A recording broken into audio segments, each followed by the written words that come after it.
My name is Gavin Evans, and this is my review of Return to Oz. And this review will have spoilers, so there's your warning.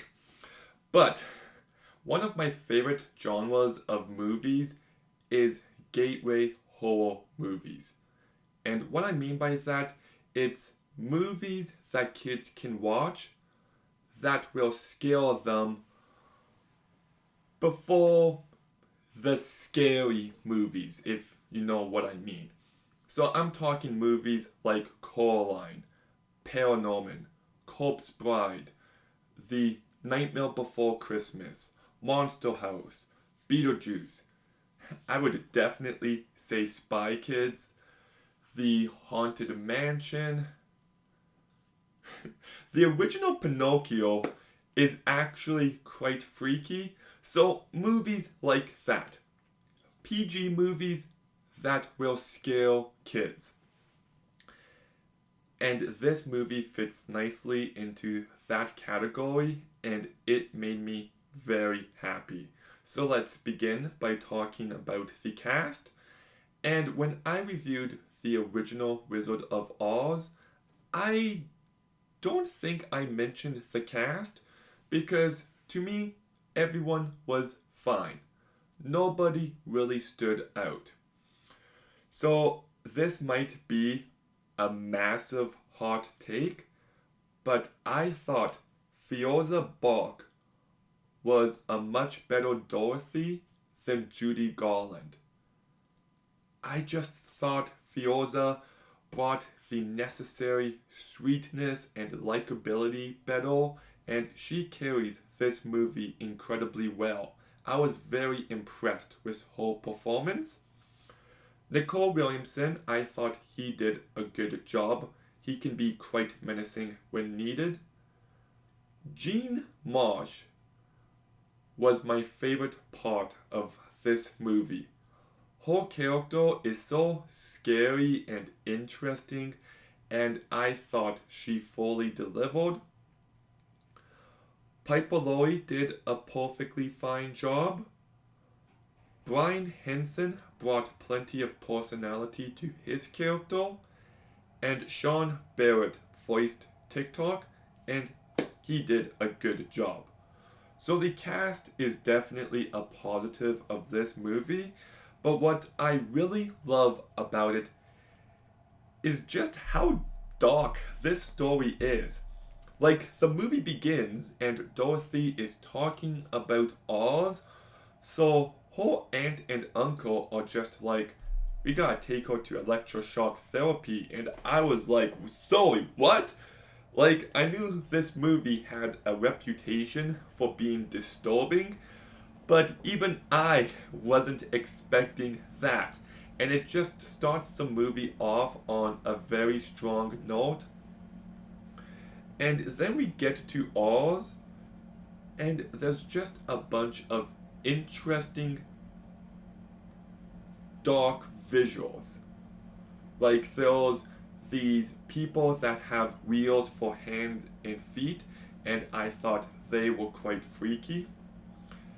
Mumbai has a hallway of different heads, and she can switch what head she places on her body, and that as a kid would terrify me, and I just thought it was such a great creative decision.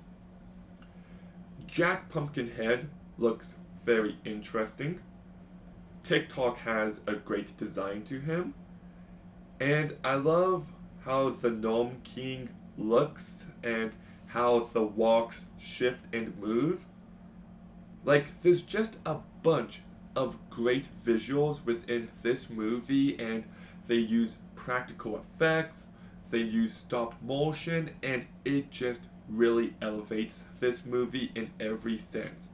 A bunch of old school filmmaking techniques that just really worked for me. And I love the dark fairy tale vibe this movie has. It reminds me more of Labyrinth and Coraline than it does Wizard of Oz. and that to me is a good thing.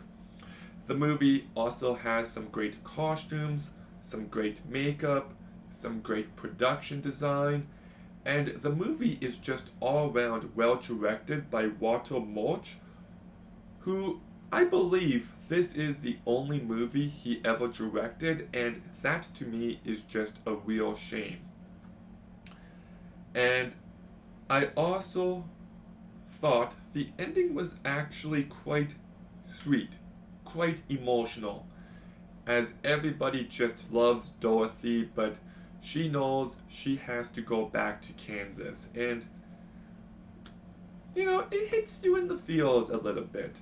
Like, even in the recent Narnia movies, whenever the family has to go back to the real world and they say their goodbyes, just those kind of endings get to me. But, that all said, I do think this movie has some pacing issues. I do feel like it could have been 10 to 15 minutes shorter because it definitely drags at times. Especially once we get to the Gnome King. The movie just kind of feels like it just comes to a halt. And look, I love all the dark, interesting visuals of this movie. I do kind of feel like it was maybe a little overstated to me. Like, don't get me wrong, lots of great stuff on display, but after we see Mumbai's Hallway of Heads, which is pretty early on, the movie is never able to top that. So, like, still lots of great visuals, still plenty to love. I just feel like maybe it hit the peak a bit early on. But I still really liked this movie. I thought it was entertaining, it's well made, it's well acted, it's just a very interesting and unique movie. It might not quite get to greatness, but I see myself rewatching this one quite a bit actually. So I'm giving Return to Oz a 7.5 out of 10. Okay, have you seen Return to Oz? What did you think? Let me know in the comments down below. Make sure you like, comment, subscribe. Stay tuned for more videos soon. And Gavin, out.